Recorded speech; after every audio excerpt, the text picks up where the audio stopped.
할렐루야, 중총 목사와 함께하는 영성 산책 시간입니다. 어느 분의 간증입니다. 신앙생활은 내 삶에 있어서 큰 비중을 차지하지 못했습니다. 아내를 따라 교회를 가고 아내가 헌금하는 것을 보고도 모른 척 해주는 이른바 무늬만 성도였죠. 그런 나에게 하나님께서는 감당하기 어려운 시험을 주셨습니다. 딸 아이가 고등학교 2학년, 아들이 중학교 3학년이 되던 봄이었죠.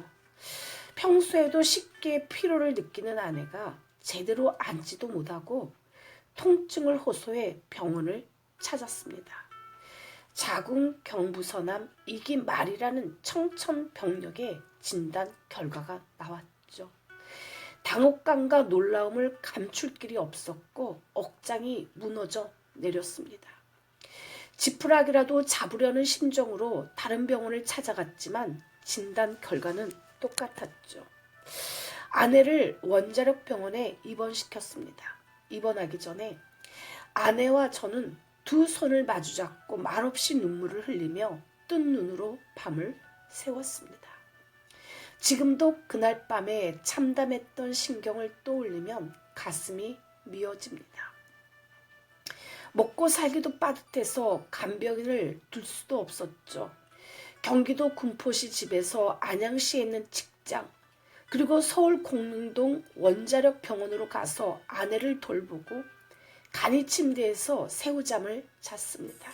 그리고는 새벽 4시쯤 일어나 군포시 집으로 돌아가 딸과 아들의 도시락을 싸주고 자동차로 등교시킨 뒤 직장으로 갔죠. 저는 매일 군포 안양 공릉동을 오갔습니다. 간병기간이 오래되면서 몸은 물먹은 솜처럼 천근만근 무거워졌죠. 여러 환자가 함께 쓰는 병실이라서 편한 잠도 포기해야 했습니다. 출근을 했지만 나만 기다리고 있을 병상의 아내를 생각하면 일도 손에 잡히질 않았습니다. 그럴수록 하나님께 얼마나 간절하게 기도했는지 모릅니다. 하나님 아버지, 저는 참 나쁜 놈입니다. 그렇지만 제 아내는 오직 하나님만 믿고 살아온 착한 여자예요. 하나님 제발 살려주세요. 그러면 제가 정말 열심히 한번 신앙생활 해보겠습니다. 딸도 너 시험을 당해 범죄치 말고 너 용기를 다해 곧 물리쳐라라는 찬송을 매일 부르면서 기도하였죠.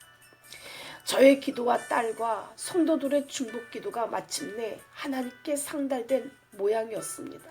아내는 무사히 수술을 끝내고 수십 차례 방사선 치료도 모두 이겨냈죠. 아내가 암이란 병마를 툭툭 떨쳐버리고 일어나는 모습을 보면서 진정으로 감사하는 마음이 생겼습니다. 하나님께서는 이 시련을 통해 보잘것없는 저를 믿음의 반석 위에 올려놓으신 것이었죠. 4개월 동안 치료를 받은 아내는 지금까지 15년 동안 몸살 감기 증세로 병원을 찾은 적은 있지만 암을 비롯한 다른 질환 때문에 병원에 간 적은 없습니다. 오늘 본문에서 사도 바울은 칠흑같이 어두운 로마 감옥에서 발목을 쇠사슬에 묶인 채 이렇게 빌립보 성도들에게 편지를 썼습니다. 정말로 나의 형제들아, 주 안에서 기뻐하라. 너희에게 같은 말을 쓰는 것이 내게는 수고로움이 없고 너희에게는 안전하니라. 기쁨이 찾아올 때만 기뻐하라는 것이 아닙니다. 슬픔이 찾아올 때라도, 고통이 너를 뒤덮을 때라도 여전히 기뻐하라는 것이죠. 이거는 명령입니다. 사실 우리의 기쁨을 빼앗아가는 것이 한둘이죠. 한둘이 아니죠. 질병이 우리를 우울하게 하거나 원하지 않았던 인간관계가 우리를 괴롭힙니다. 각종 실패나 미래에 대한 두려움이 기쁨을 빼앗아가죠. 그럼에도 불구하고 여전히 기뻐하라는 것입니다. 사도 바울이 이처럼 절망할 수밖에 없는 환경 가운데서도 절망하지 않고 빌립보 성도들에게 권고할 수 있었던 것은 그의 마음속에 분수처럼 쏟는 기쁨이 있었기 때문입니다. 기쁨은 우리 삶의 활력소죠. 기쁨을 잃은 사람은 삶의 가치를 소유할 수가 없습니다. 그 때문에 사람들은 삶의 환희를 체험하려고 육체적인 쾌락에 몰입하거나 권력을 추구하거나 돈을 모으려고 하죠.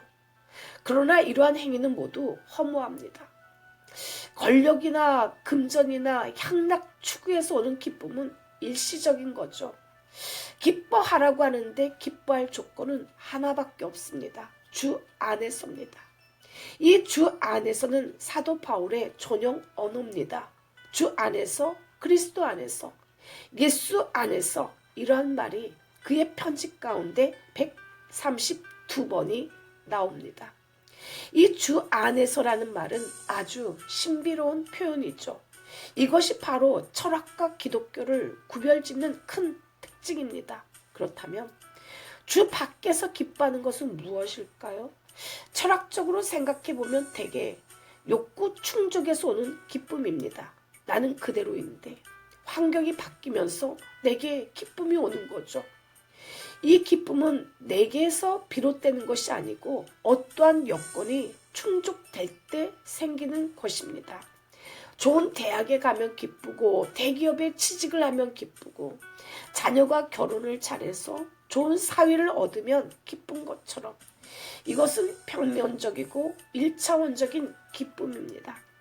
재물이 많은 자는 기쁨의 이유를 재물에게서, 명예가 있는 사람은 기쁨의 이유를 명예에서 찾죠. 그러나 바울의 기쁨은 오직 하나님에게 있습니다. 사도 바울은 주 밖이 아니라 주 안에서 기뻐하라는 말을 아무리 여러 번 반복해서 말한다고 하더라도 그것이 자기에게는 수고롭거나 번거로운 일이 아니고 또 이 편지를 받는 빌립보 교인들에게는 안전한 것이라고 하였습니다. 이 시간에 찬양, 나는 주를 섬기는 것에 후회가 없습니다. 라는 찬양 한 곡 올려드립니다.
나는 주를 섬기는 것에, 나는 주를 섬기는 것에 후회가 없습니다.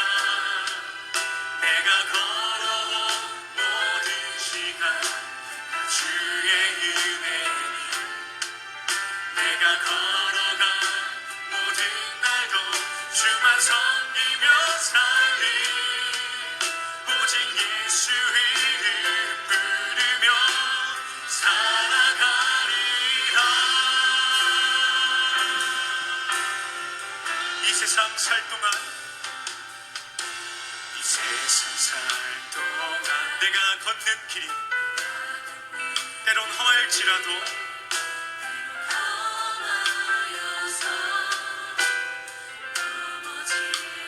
주님의 강한 손이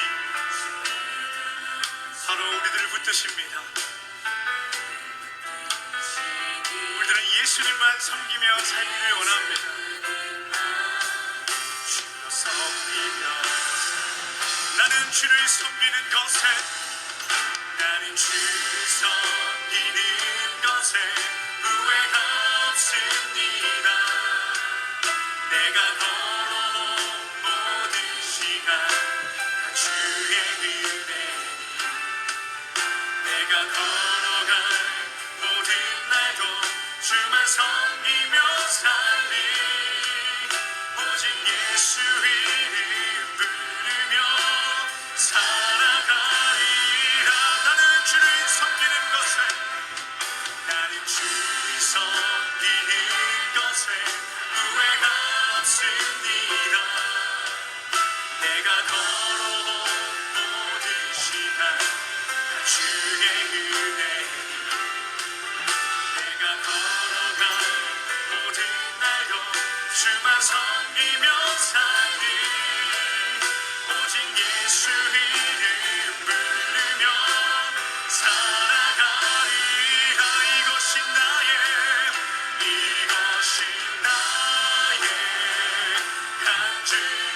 이것이 나의 간증이요 이것이 나의 간증이요 이것이 나의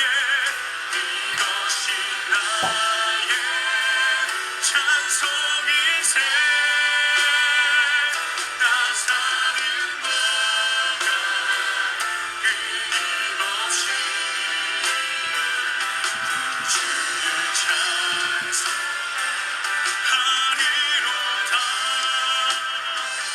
나 사는 동안 끊임없이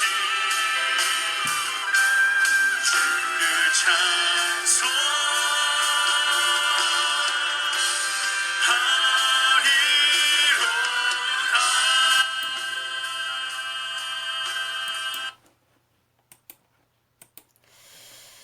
할렐루야. 하나님께서는 기쁨의 원천이 되십니다.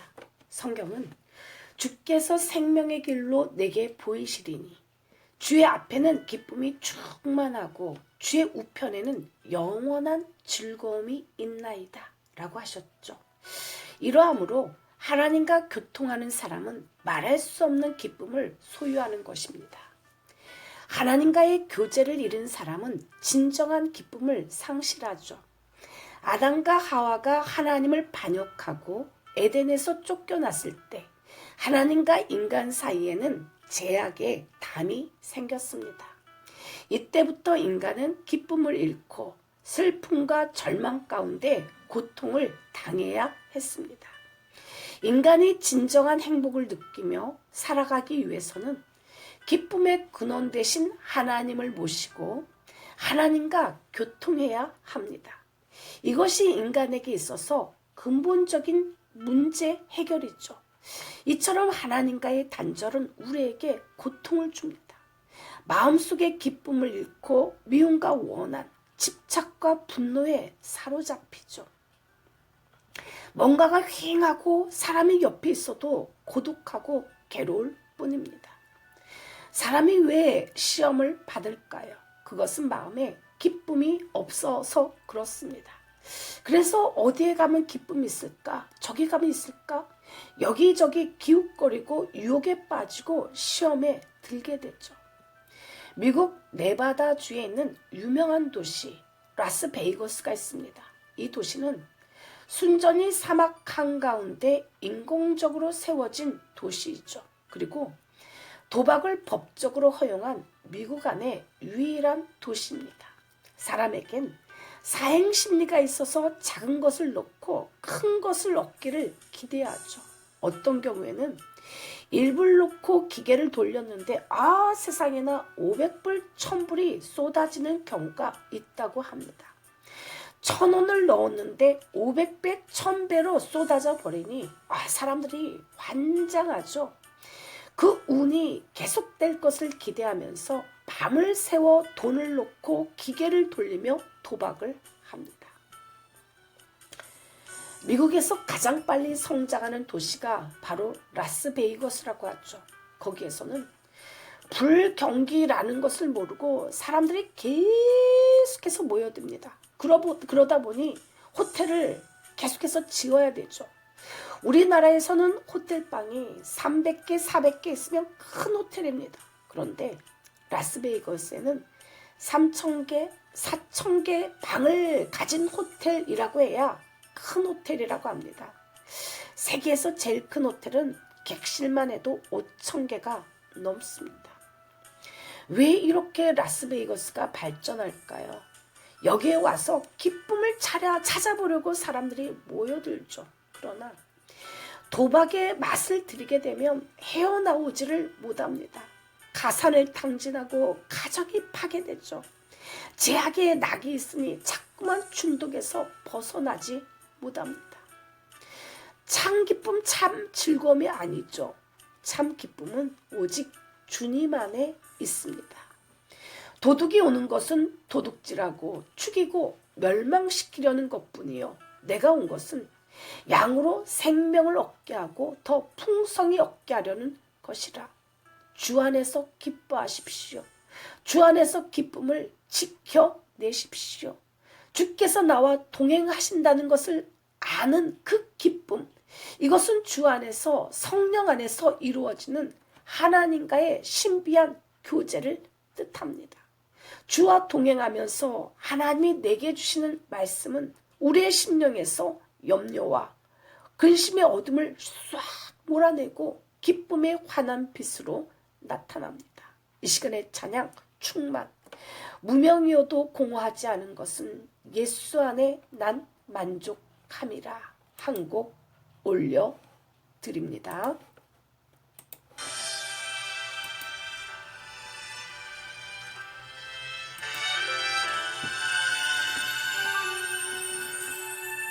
무명이어도 공허하지 않은 것은 예수 안에 난 만족함이라. 가난하여도 부족하지 않은 것은 예수 안에 오직 나는 부요함이라.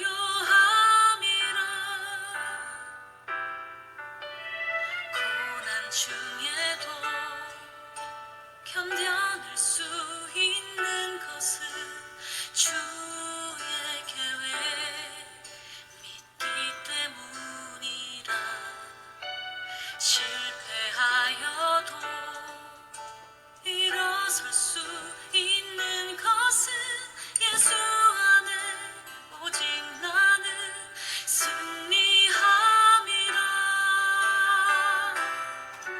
난 예수로 충만하네. 난 예수로 충만하네. 난 예수로 충만하네. 영원한 왕 내 안에 살아계시네.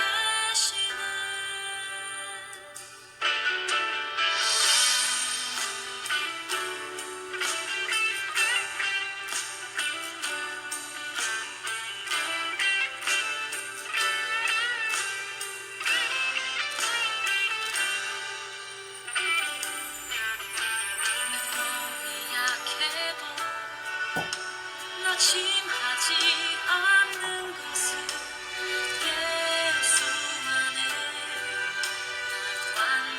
완전함이라. 화려한 세상 부럽지 않은 것은 난 예수로 충만함이라. 난 예수로 충만하네. 세상 모든 것들도 부럽지 않네. 난 예수로 충만하네. 영원한 왕 내 안에 살아계시네. 난 예수로 충만하네. 세상 모든 풍파도 두렵지 않네. 난 예수로 충만하네. 영원한 왕 내 안에 살아계시네. 영원한 왕 내 안에 살아계시네.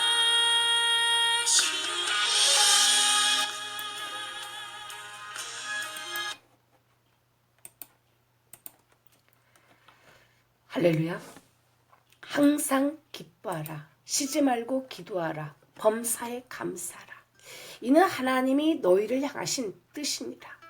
주 안에서 기뻐하라는 것은 바로 하나님의 명령이요 하나님의 뜻이죠. 이렇게 주 안에서 기뻐하기 위해서 우리의 기쁨을 저해하고 기쁨을 좀먹는 것을 삼가고 조심하라고 경고합니다. 다 같이 빌립보서 3장 2절 말씀 같이 읽습니다. 개들을 상가고 행악하는 자들을 상가고 몸을 상해하는 일을 상가라. 여기서 상가라는 말씀이 3번이나 반복해서 나오죠. 조심하라고 합니다. 개들을 상가고 행악자를 주의하라고 하죠. 원래 이 말은 유대인들이 상종하지 않는 이방인들을 향해 사용한 말이었으나 바울은 같은 말로써 유대인들을 역습한 것이죠. 또한 예수님께서도 하나님의 진리를 대적하는 자들을 언급할 때 개라는 말을 사용하셨습니다. 당시 개들은 애완동물이 아니라 길거리를 배회하면서 길손에게 덤벼드는 싸나우며 악독한 동물이었습니다. 2000년 전 이스라엘 사람들이 사는 마을은 떠돌이 개들의 천국이었죠. 개들 때문에 집 단속을 잘해야 되고 여행객들은 여행을 다닐 때 막대기를 가지고 다녀야 했습니다. 예수님께서 거짓 나사로 이야기를 하시면서 개들이 나사로의 헌대를 핥았다고 하셨죠. 냄새가 나고 진물이 나니까 개들이 와서 물어뜯는 장면을 예수님이 아주 생생하게 말씀하셨죠. 여기 본문에서 개를 조심하라는 말씀은 개와 같은 사람들을 조심하라는 것입니다. 우리는 욕할 때 개 같은 놈 혹은 개새끼라고 말을 하죠. 불결하고 더럽고 비천하고 비양심적이고 탐욕스러운 사람을 말할 때 개 같은 놈이라고 말합니다. 본문의 개가 의미하는 특징은 떠들고 싸우는 것이죠. 만나기만 하면 서로 으르렁거리고 물어뜯습니다.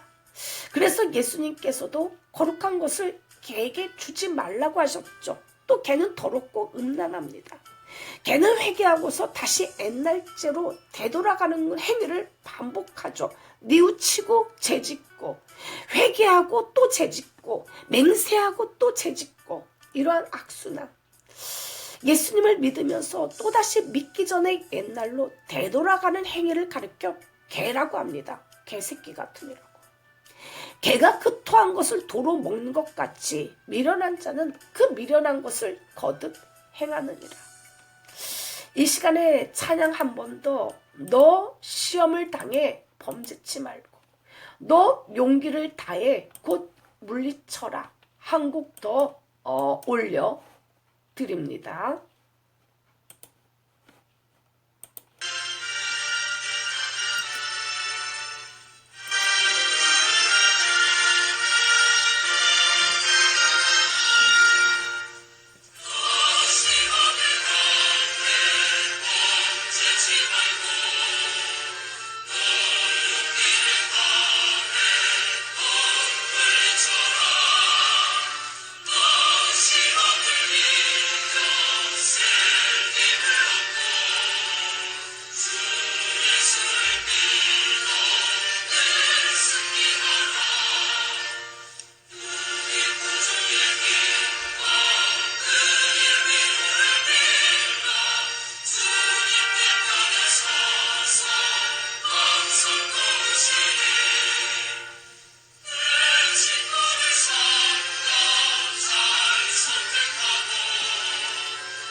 할렐루야. 요즘 예배에서 기쁨을 누리고 있나요? 요즘 직장에서 기쁨으로 봉사하고 있습니까? 그것이 내 영혼의 건강 표지입니다. 그리스도인들은 어느 경우에 기쁨을 잃고 침체에 빠지게 될까요? 우리의 겉모습은 풍요롭고 화려하지만 왜 속은 텅 비어 있을까요? 애굽에서 나와 하나님의 놀라운 능력으로 홍해를 건넜을 때 거기서 춤을 추고 기뻐했습니다. 그러나 이 기쁨은 불과 보름도 못 가서 원망으로 바뀌죠. 그만큼 은혜를 완전히 소유하고 은혜의 사람이 되고 은혜의 세계관으로 평생을 산다는 것은 쉬운 일이 아닙니다. 감사한 마음이 며칠이나 갈까요? 아니 몇 시간이나 갈까요? 성령과 기도와 기쁨의 총알이 떨어질수록 삶은 지치고 짜증나고 버티기가 힘들어집니다. 감사한 마음이 사라지고 허무해지죠. 직장도 가정생활도 유지하기가 힘이 들 정도로 무기력합니다. 기도하지 않으면 흔들리게 되어 있죠. 기도하지 않는 신앙은 뿌리 없는 나무와 같아서 잔바람에도 흔들리고 하룻밤 눈설이라도 내리면 얼어 죽고 맙니다. 그래서 예수님은 잠시 동안도 기도하지 못하고 잠든 제자들에게 시험에 들지 않게 깨어있어 기도하라. 마음에는 원이로되 육신이 약하도다 라고 말씀하신 것이죠. 우리가 사는 이 세상은 죄와 불안과 미움과 공포가 가득 찬 세상입니다. 우리는 시도 때도 없이 염려와 근심에 묶이게 되죠. 이럴 때 우리는 하나님께 나아가 기도해야 됩니다. 하나님께서 우리에게 주시는 것은 의와 희락과 평강이죠. 서울대 출신의 외교관의 문봉주 목사님의 새벽형 크리천에 나온 기도에 관한 간증입니다. 저는 앞이 깜깜해지지 않을 수가 없었습니다. 그동안 저는 잠자리 들기 전 식사 시간 하기 전에 습관처럼 잠깐 감사와 회개 기도를 되풀이하는 게 고작이었고 교회에서 개인 기도 시간이 되면 5분을 넘기기가 어려웠습니다. 옆에서 통곡하는 이들도 있었고 알아들을 수 없는 나라말, 그러니까 방언 기도를 하는 이들도 많았죠. 그런데 저는 그때마다 말씀을 배우러 다니는 것과 마찬가지로 기도를 배우러 다니기 시작했죠. 기도 세미나란 세미나는 마구잡이로 쫓아다니고 기도에 관련된 책을 다 뒤져봤습니다. 제가 서울대생이잖아요. 그러나 기도는 말씀과 달랐습니다. 기도는 이해의 차원이 아니라 실행의 차원이었을까요? 저도 눈물 콧물 쏟아가면서 기도하고 싶다는 거. 그게 그때 유일한 제 소망이었죠. 그러나 소망의 깊이가 더하면 더할수록 기도란 배워서 되는 일이 절대 아니라는 사실만 확실해졌습니다. 저는 버티는 데까지 버티다가 목사님을 찾아갔죠. 목사님, 저 정말 기도 못하겠어요. 어떻게 기도하는지 정말 모르겠어요. 목사님은 빙그레 웃으시며 이렇게 말씀하셨죠. 하나님께 기도의 영을 달라고 하세요. 목사님의 말씀에 따라 기도의 영을 달라고 기도했지만 달라지는 게 없었습니다. 여전히 기도는 어려웠습니다. 한 달 뒤에 가서 또 여쭸더니 이번에는 기도줄을 찾게 해달라고 기도하라고 하셨습니다. 빨랫줄도 아니고 철사줄도 아니고 기도줄이 대체 뭐냐 하는 심정이었죠. 목사님께 서운한 마음까지 들었습니다. 그렇지만 나름대로 착실하게 기도 생활 했었죠. 때로는 내 기도가 외식하는 자의 기도가 아닌가는 부담을 지울 수가 없었습니다. 그러던 어느 날 갑자기 중국으로 발령이 나서 떠나게 되었는데 그 기도 훈련이 얼마나 힘들었던지 중국으로 가는 것이 그렇게 좋았습니다. 울면서 부르짖고 싶었고 무릎 꿇고 싶었습니다. 그러나 외마디 소리만 나올 뿐 기도가 되지 않았습니다. 그때 저는 알았죠. 기도란 평소에 하나님 앞에 나아가는 것임을. 평소에 기도하지 않던 사람은 갑자기 힘든 상황이 닥쳐도 기도하지 못한다는 사실을. 욥기에 보면 사단이 하나님께 욥을 기소하는 장면이 나옵니다. 주께서 그와 그 집과 그 모든 소유물을 산울로 두르심이 아니니까. 여기에서 사단이 말하는 산울이란 바로 기도의 울타리, 즉 천사의 울타리를 말합니다. 사단은 욥을 치고 싶어도 그 천사의 울타리 때문에 칠 수 없으니 그걸 잠깐 치워달라고 하나님께 부탁했죠. 여기서 우리는 하나님이 기도하는 사람에게는 천사의 울타리를 둘러주신다는 것을 분명하게 볼 수가 있습니다. 이것이 바로 하나님의 일하시는 방식이죠. 저는 주말마다 비행기를 타고 웰링턴과 오클랜드를 오가면서 말씀을 전했죠. 그런데 그렇게 8개월쯤 지났을까 갑자기 몸이 좋지 않았습니다. 혹시 암이 재발된 건 아닐까? 뭔가 영혼이 완전히 다운되었죠. 하나님께 물었을 때 뭔가 희미하게 짚히는 게 있었습니다. 어느새 제 마음에 영적 교만이 싹 트고 있었죠.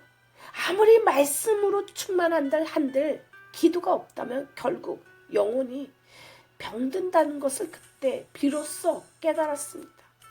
중복 기도의 위력도 실감했죠. 생각해보니 예전 중국이나 한국에서 말씀을 전할 때는 제가 기도하지 않아도 늘 성도들의 중복 기도가 있었던 것입니다. 갈급한 마음으로 기도를 배우려고 애쓰던 중 당시 뉴질랜드에서 텔레비전 복음 전도자로 활동하던 하워드 대학교 출신의 찰스 스탠리 목사님의 성령 충만한 설교가 제 마음을 흔들어 놓았습니다. 저는 그분의 저서 2가지, 성령 충만 그 아름다운 삶, 그리고 하나님은 지금도 우리에게 말씀하신다 라는 책을 챙겨서 휴가를 떠났죠. 그 책은 어떻게 하면 성령 충만한 삶을 살 수 있는지 그분이 30년 동안 그렇게 혼자서 십자가 앞에 무릎 꿇고 기도하고 묵상하면서 깨달아가는 과정을 담담하게 기록한 것이었습니다. 저도 그런 삶을 살고 싶었기 때문에 그 책을 정말 단비처럼 받아들였습니다. 그런데 과연 어떻게 하면 성령 충만한 삶을 살 수 있는가? 제 전인격이 하나님과 하나가 되는 삶을 살 수 있는 방법은 무엇이란 말인가? 찰스 스탠리 목사님은 말했죠. 단 한 가지 방법이 있다면 그것은 십자가 앞에 엎드리는 일뿐이라고. 결국 말씀과 기도와 훈련, 이 3가지 모두가 필요한 것이었습니다. 저는 간구했죠. 하나님, 제게도 증거를 보여주세요. 제게도 방언을 주세요. 얼마 뒤 저는 예언 은사를 받은 여자 집사님을 뵐 기회가 생겼습니다. 그분은 대뜸 제게 방언 기도를 하냐고 물으셨죠. 저는 아니라고 말했고 곧 이어 그분과 함께 통성으로 기도하기 시작했습니다. 얼마쯤 지났을까? 갑자기 혀가 나도 모르게 움찔대며 춤을 추었죠. 방언이 터져 나온 것이었습니다. 삽시간에 눈물과 콧물 범벅이 되었죠. 함께 기도하는 중간중간 그분이 제 방언 기도를 통역해 주셨을 때 저는 더 깜짝 놀라고 말았습니다. 제 방언 기도는 제가 이때까지 살아왔던 그 세밀하게 제 모든 죄를 토해내고 있었습니다. 제 힘으로 해결을 할 수가 아니라 무의식 중에 있던 그 모든 죄까지도 성령님께서 도우셨죠. 그 뒤로 저는 모든 기도와 간구로 하되 무시로 성령 안에서 기도하고 이를 위하여 깨어 구하기를 항상 힘쓰며 여러 성도를 위하여 구하고 라는 말씀대로 시간이 날 때마다 방언으로 기도했습니다. 아니, 기도하고 싶어 견딜 수가 없었죠. 모든 사람은 정도의 차이는 있으나 감정이 눌려 있습니다. 죄에 사로잡혀 있든지 아픈 상처에 눌려 있는 것이죠. 성령의 인도하심에 따라 기도로 토해내지 않으면 이 죄와 상처에서 해방될 수가 없습니다. 자신도 모르게 눌려있는 것들을 다 쏟아놓게 해서 참 자유를 누리도록 하는 것이 바로 하나님의 영이죠. 슬퍼하는 자, 애곡하는 자들이 죄와 슬픔을 고백하고 성령의 평강과 위로와 사랑의 기름 부음을 받을 때 그들은 비로소 죄와 상처와 슬픔과 근심에서 벗어나 참 자유를 누립니다. 성령의 인도하심을 받는 기도의 즐거움을 누릴 수 있기를 간절하게 축복합니다. 이 시간에 찬양 저 장미꽃 위에 있을 한 곡 올려드립니다.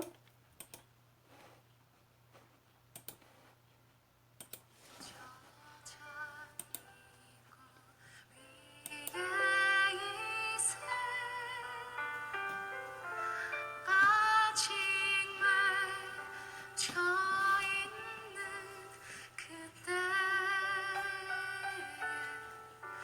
귀에 은은히 소리 들리니 주 음성 분명하다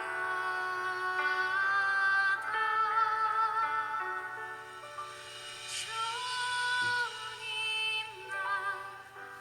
나와 동행을 하면서 나를 친구 삼으셨네 우리 서로 받은 그 기쁨을 알 사람이 없도다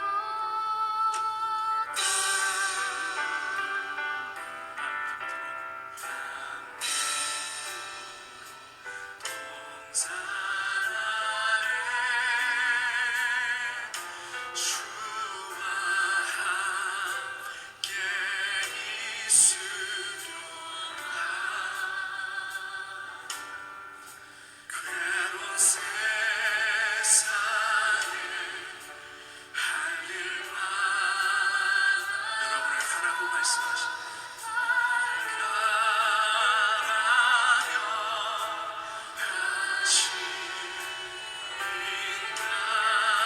여러분의 목소리로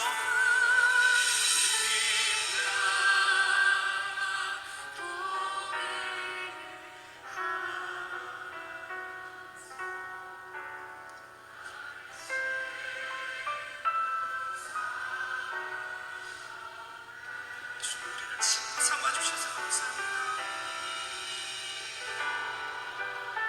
오늘도 임재 가운데 우리가 서기를 원합니다.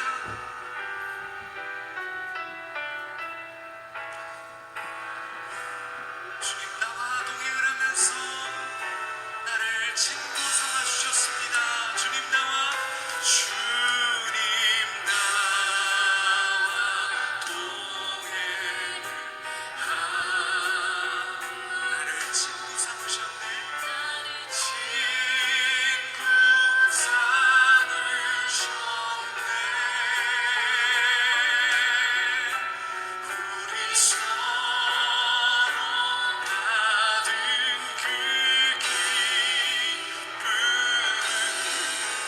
알 사람 우리 마지막으로 주님 나와 동행하면서 주님이 예배가 임재 가운데 기쁨을 누리는 예배 되게 하여 주옵소서. 주님의 영광이 이곳에 가득하게 하여 주시고 또 세상에 나아가 주님의 손과 발이 될 용기를 얻게 하여 주옵소서. 주님 우리를 하나님 주님의 은혜로 채워 주옵소서. 받은 그 기쁨을 알 사람이 없도 오늘도 주님의 은혜로 채우시는 주님께 감사 영광의 박수를 드립니다. 할렐루야. 어떤 사람들은 말하기를 무엇 때문에 교회 나가고 무엇 때문에 성도들과 교제를 나누느냐 혼자 기도하고 성경 읽으면 됐지 라고 말하는 사람들이 있습니다. 그러나 이는 잘못된 생각입니다. 예수님께서는 분명히 두세 사람이 내 이름으로 모인 곳에 나도 그들 중에 있느니라 라고 말씀하셨죠. 성도들이 주의 이름으로 함께 모여 기도하고 교제를 나눌 때 흑암의 세력이 물러나고 하나님의 영광이 나타납니다.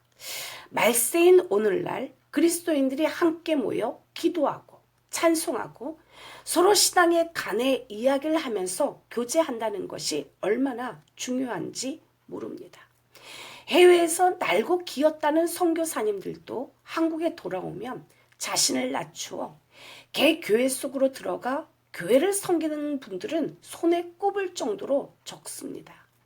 자아를 쳐서 교회를 일으켜 세우는 것이 아니라 집에서 혼자서 제단을 쌓는 선교사님들도 많습니다. 그러다가 주님께 쓰임을 받지 못하고 호련히 사라져 버리죠. 그리스도인들이 함께 기도하는 삼겹줄은 마귀의 역사를 몰아내고 하나님의 영광을 나타냅니다. 이 때문에 마지막이 가까울수록 모이기에 힘쓰십시오. 주일 예배, 수요 예배, 금요 철야 예배에 참석할 뿐 아니라 구역 예배에도 참석하고 이웃에 있는 성도들과 자꾸 만나 서로 교제하십시오. 장작불이 하나 타는 것과 두세 개가 모여 타는 것과는 큰 차이가 있습니다. 그리스도인들이 모여 기도하고 교제할 때 신앙의 불꽃이 활활 타오르죠. 예수님께서도 제자들에게 기도를 가르치실 때 하늘에 계신 내 아버지라고 하시지 않고 하늘에 계신 우리 아버지요 라고 하셨습니다. 신앙생활은 혼자 할 수가 없습니다. 인간이 서로 대인관계를 유지하며 살듯 신앙생활도 성도들과 교제를 통해 성장하는 것입니다. 그리고 성도들이 서로 교제하며 그리스도의 사랑을 주고받을 때 기쁨이 넘쳐나는 것이죠. 마지막으로 성경 빌립보서 3장 3절 다 같이 읽습니다. 하나님의 성령으로 봉사하며 그리스도 예수로 자랑하고 육체를 신뢰하지 아니하는 우리가 곧 할례파라. 예배가 영어로 무엇일까요? 다 알고 있는 것처럼 서비스죠. 성령으로 봉사하라는 것입니다. 봉사는 서비스입니다. 그런데 하나님 앞에 예배하는 성령 안에서 예배하라죠. 우리가 하나님 앞에 봉사하는 것은 예배로 표현되고 사람 앞에 봉사하는 것은 봉사로 표현됩니다. 성령은 무엇일까요? 이것은 그리스도의 영이죠. 그리스도의 마음입니다. 그래서 우리가 하나님 앞에 나아갈 때는 성령이 인도하는 대로, 성령이 알게 하는 대로, 성령이 깨닫게 하는 대로, 성령이 감화하는 대로 조금도 거역함이 없이 성령 안에서 그대로 예배하라, 신령한 예배를 드리라는 것이죠. 사도 바울은 감옥 생활을 하면서 무슨 재미가 있다고 오히려 밖에 있는 사람들에게 기뻐하라고 하였을까요? 사도 바울은 남이 알지 못하는 기쁨을 깨달았기 때문입니다. 그래서 기뻐하라 하면서 그냥 기뻐하는 것이 아니라 주 안에서 기뻐하라라고 말씀하셨죠. 기도한다는 것은 하나님께 맡긴다는 말입니다. 염려하지 말고 오직 모든 일에 기도와 간구로 우리의 구할 것을 감사함으로 하나님께 아뢰는 것이죠. 레슬리 웨더 헤더는 오히려 기쁨의 반대는 슬픔이 아니라 불신앙이다 라고 말합니다. 당신은 무엇을 기뻐하고 있습니까? 기쁨은 하나님에 대한 선택입니다. 하나님이 살아계신다면 내 생애에 어떠한 일이 일어나든 상관할 것이 아무것도 없습니다. 내가 기쁨 가운데 산다는 것은 하나님에 대한 신뢰를 의미합니다. 주님, 감옥 속에서도 사형을 앞두고도 기뻐하던 사도 바울처럼 여호와로 인하여 즐거워하고 하나님으로 인하여 기뻐하는 삶을 살게 하소서. 우리의 생활에 늘 하늘의 기쁨이 가득하게 하여 주시옵소서. 예수 이름으로 기도를 올려 드립니다. 아멘. 마지막으로 찬양, 나의 삶으로 드리는 찬양 올려 드립니다.